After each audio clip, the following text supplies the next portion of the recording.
Student Mannu learner पे आप सभी का स्वागत है। हम डिस्कशन कर रहे हैं सीडीपी के पेपर प्रीवियस ईयर पेपर जो 7 जनवरी 2022 को हुआ था। ठीक है, हमने इसके फर्स्ट वीडियो में 15 क्वेश्चन का डिस्कशन किया हुआ है और सेकंड इस वीडियो में हम आगे के 15 क्वेश्चन का डिस्कशन करने वाले हैं। ठीक है, तो क्वेश्चन की हम बात करेंगे। फर्स्ट क्वेश्चन है, समावेशी शिक्षा के लिए निम्न में से कौन सा सहायक है। समावेशी शिक्षा का मतलब होता है सभी बच्चों को एक साथ एक क्लास में बैठाकर पढ़ाना। ठीक है, तो ऑप्शन है विद्यार्थी के बीच प्रतिस्पर्धा की भावना करना, प्रतिस्पर्धा नहीं करेंगे बच्चों के बीच। ठीक, दूसरा है लचीला पाठ्यक्रम, पाठ्यक्रम तो लचीला होना चाहिए। और अनन्य स्कूल कैलेंडर, यानी कि स्कूल जो होगा उसका कैलेंडर जो होगा रिजिड होगा, यानी कठोर होगा।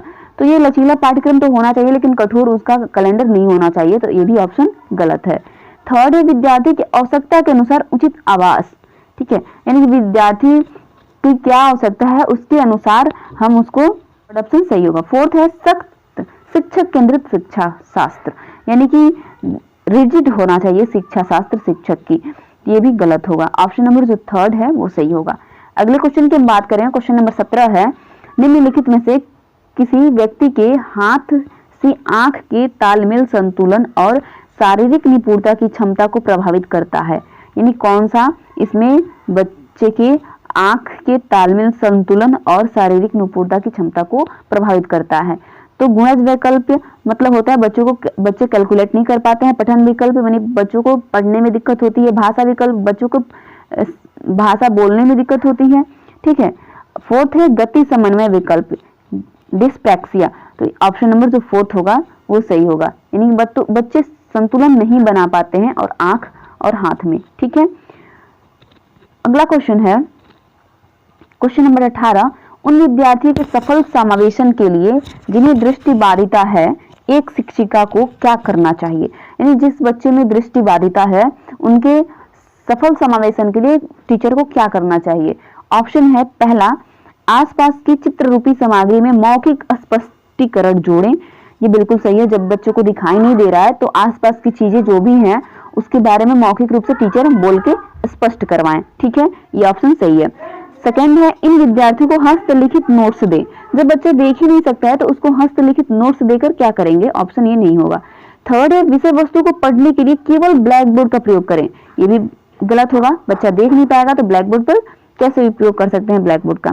फोर्थ है, उन्हें स्कूल के एक अलग संकाय में दाखिल दें, यानी कि जब बच्चा अलग संकाय में चला जाएगा तो वो एक दूसरे से सीख नहीं पाएगा अच्छे से। यानी बच्चों को सभी के साथ समावेशन में ही पढ़ाना चाहिए, लेकिन बच्चों को हम अलग तरीके से थोड़ा बच्चों को पढ़ाएं। यानी कि जब बच्चे के अंदर दृष्टिबाधिता है तो बच्चों को ऑडियो टेप के द्वारा पढ़ाएं। ठीक है, आसपास कुछ चीजों को मौखिक रूप से बोल के सिखाएं, तो ऑप्शन नंबर जो फर्स्ट होगा वो सही होगा। अगले क्वेश्चन की हम बात करेंगे, क्वेश्चन नंबर जो 19 है, जनजातीय समुदायों के विद्यार्थियों के सफल समावेश के लिए एक शिक्षिका को निम्न में से किससे बचना चाहिए। ठीक, ऑप्शन ए है उनके दैनिक जीवन और परिवेश से उदाहरण शामिल करना। सेकंड है उनके सामाजिक सांस्कृतिक संदर्भ को महत्व और समानता देना। थर्ड है पाठ्यक्रम में उनकी संस्कृति में प्रचलित लोक गीतों और गीतों को शामिल करना। फोर्थ है उन संप्रदायों को पहचानना जो उनके जीवन के लिए पूरी तरह से अप्रासंगिक है। तो जो फोर्थ ऑप्शन है इससे बचना चाहिए। ठीक, अगला क्वेश्चन की हम बात करेंगे, क्वेश्चन नंबर 20 है, निम्नलिखित में से कौन सा विकल्प दी गई दिव्यांगता और संबंधित विद्यार्थियों के समावेशन हेतु यथोचित संयोजन रणनीति का सही युग्म है। ऑप्शन नंबर ए है ध्यान न्यूनता, अति क्रियाशीलता विकार जो संबंधित है लंबी अवधि की फिल्में दिखाएं। दूसरा है स्वालीनता जो संबंधित है जितना हो सके एक ही समय सारणी या दिनचर्या। थर्ड है पठन विकल्प संबंधित है जटिल गणना पर आधारित प्रश्न दें। फोर्थ है वाक्वादिता संबंधित है मूल्यांकन के केवल मौखिक रूप से स्वीकार करें। तो इसमें जो सेकंड ऑप्शन है स्वालीनता जितना हो सके एक ही समय सारणी दिनचर्या, यानी ऑप्शन नंबर जो सेकंड है वो सही होगा।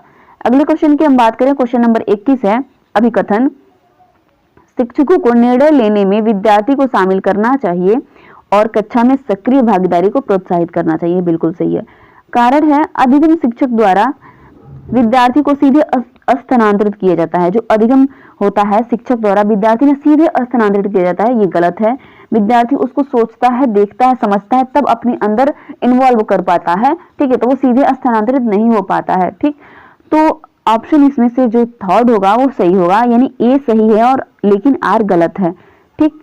अगले क्वेश्चन की हम बात करेंगे। क्वेश्चन नंबर 22 है, विद्यार्थी निम्न में से किसे नए ज्ञान के निर्माण का आधार बनाते हैं।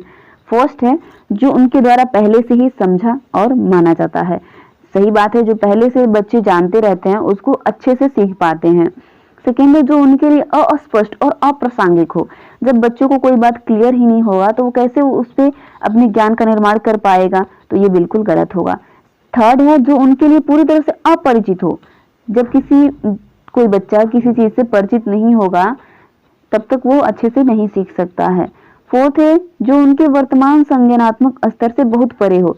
मान लीजिए बच्चा छोटे लेवल का है और बड़े लेवल का कोई चीज दे दिया जाए, ठीक है, उसको जो समझ में ना आए तो उसके बारे में बच्चा कैसे ज्ञान का निर्माण कर पाएगा, तो फोर्थ ऑप्शन भी गलत होगा।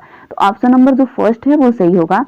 अगले क्वेश्चन की हम बात करेंगे, सीखने के सामाजिक संदर्भ के संबंध में निम्नलिखित में से कौन सा कथन सही नहीं है, ठीक है। पहला है, संप्रेषण व अंतःक्रिया सीखने के लिए महत्वपूर्ण है, बिल्कुल सही है। सेकेंड है, सीखने का सभी कार्य व्यक्ति द्वारा उनके दिमाग में किया जाता है, बिल्कुल ये गलत है। थर्ड है, विद्यार्थी स्कूल में अपने संस्कृति से बहुत सी समझ लेकर आते हैं। संस्कृति से बहुत सी समझ लेकर आता है, बिल्कुल सही है। जब बच्चा स्कूल में प्रवेश करता है तो बहुत सी चीजें सीख कर आता है स्कूल में। फोर्थ है, जब विद्यार्थी एक दूसरे की सहायता करते हैं हुए सहयोगात्मक रूप से काम करते हैं तो उनका अधिगम सहज, प्रबलित व पुरस्कृत होता है, ये भी सही है। कथन सही नहीं है, यानी फर्स्ट, थर्ड और फोर्थ सही है, ठीक। नेक्स्ट क्वेश्चन है क्वेश्चन नंबर 24, निम्न में से कौन सा कारक विद्यार्थी की असफलता के लिए जिम्मेदार है। पहला है, असंदर्भित पाठ्यक्रम, ये असंदर्भित पाठ्यक्रम। दूसरा है, विषय वस्तु को प्रस्तुत करने की विधि, विविध तरीके। थर्ड, विद्यार्थी केंद्रित गतिविधियां। फोर्थ है, व्यक्तिगत विभिन्नताओं का मान, ठीक है। तो इसमें से असफलता का जो कारण होगा वो असंदर्भित पाठ्यक्रम होगा। जब बच्चे का करिकुलम ही सही नहीं होगा तो वो असफल होगा ही, ठीक। क्वेश्चन की हम बात करें, क्वेश्चन नंबर 25 है, प्रभावी अधिगम के लिए शिक्षार्थी की भागीदारिता की आवश्यकता होती है। यानी कि जब प्रभावी अधिगम के लिए बच्चे जब सक्रिय रहेंगे तभी प्रभावी अधिगम कर सकेंगे, यानी अच्छे से सीख सकेंगे। ऑप्शन नंबर फर्स्ट सही होगा। अगले क्वेश्चन की हम बात करेंगे, क्वेश्चन नंबर 26 है, अधिसंज्ञानात्मक कौशल है, चिंतन और अधिगम को नियमित करते हैं। जो मेटाकॉग्निशन होते हैं, जो मेटाकॉग्निशन होता है वो चिंतन और अधिगम को नियमित करता है। ऑप्शन नंबर जो फर्स्ट होगा वही सही होगा। अगले क्वेश्चन की हम बात करेंगे 27 नंबर, त्रुटियों के बारे में निम्न में से कौन सा कथन सही है। पहला, अधिगम प्रक्रिया में त्रुटियों की कोई भूमिका नहीं होती है, ये गलत है, क्योंकि अधिगम में त्रुटियों का बहुत बड़ा रोल होता है। बच्चे गलती करते हैं और गलतियों से ही सीखते हैं। सेकंड है, एक शिक्षक को विद्यार्थी के त्रुटि करने के व्यवहार को इनाम और सजा देकर खत्म करना चाहिए, और इनाम सजा देकर खत्म नहीं करना चाहिए, ठीक है। थर्ड है, त्रुटि पर चर्चा और विश्लेषण द्वारा उन्हें अर्थपूर्ण अधिगम में बदला जा सकता है, बिल्कुल सही है। यानी कि जो बच्चा त्रुटि कर रहा है उसके बारे में फिर से डिस्कशन करें, ठीक, तो वो त्रुटि उसकी दूर हो जाएगी। फोर्थ है, विद्यार्थी अपनी त्रुटियों की स्वयं खोज और सुधार करने में सक्षम नहीं होते हैं, ये गलत है। यानी कि बच्चा खुद से जब त्रुटि करता है तो कुछ देर बाद जब वो अध्ययन और अच्छे से करता है तो उसको समझ आ जाता है कि हमने कहाँ पे त्रुटियां की हुई है। तो इसका जो ऑप्शन थर्ड होगा वो सही होगा। 28 नंबर क्वेश्चन है, अधिगम और सूचना प्रसंस्करण एवं संवेग और प्रवृत्ति का संबंध किस प्रकार है। यानी अधिगम और सूचना प्रसंस्करण एवं संवेग और प्रवृत्ति का संबंध किस प्रकार है। तो अधिगम और सूचना प्रसंस्करण संवेग से काफी हद तक प्रभावित होते हैं, बिल्कुल सही है। सेकेंड ऑप्शन है, संवेग और अधिगम और सूचना प्रसंस्करण एक दूसरे से कोई संबंध नहीं है। थर्ड है, सकारात्मक संवेग अधिगम और सूचना प्रसंस्करण को नकारात्मक रूप से प्रभावित करती है। फोर्थ है, नकारात्मक संवेग अधिगम और सूचना प्रसंस्करण को सकारात्मक रूप से प्रभावित करती है, ये भी गलत है। यानी फर्स्ट ऑप्शन जो है वो सही होगा। नेक्स्ट क्वेश्चन है, विद्यार्थी कुछ संप्रत्यों के बारे में अपनी जिज्ञासा को संतुष्ट करने के लिए किताबें पढ़ रही रही है, यह किस तरह के लक्ष्य का उदाहरण है? तो ये है फर्स्ट आंसर जो इसका सही होगा, महारत हासिल करने की दिशा में उन्मुख लक्ष्य। नेक्स्ट क्वेश्चन है, लास्ट क्वेश्चन है, राष्ट्रीय शिक्षा नीति 2020 का केंद्र बिंदु क्या है? ऑप्शन फर्स्ट है कठोर पाठ्यक्रम, शिक्षा शास्त्र और मूल्यांकन। सेकेंड है बहुविषयक और समग्र शिक्षा, जो सेकेंड आंसर है ऑप्शन है यही सही होगा। परीक्षा की ओर और उसके लिए सीखना, गलत है। आकलन के योगात्मक तरीके से अपनाना, ये भी गलत है, यानी सेकेंड जो ऑप्शन है ये सही होगा। ये रहे हमारे 7 जनवरी 2022 का पेपर। अगर वीडियो अच्छी लग रही है तो लाइक शेयर और सब्सक्राइब जरूर करें। Thanks for watching.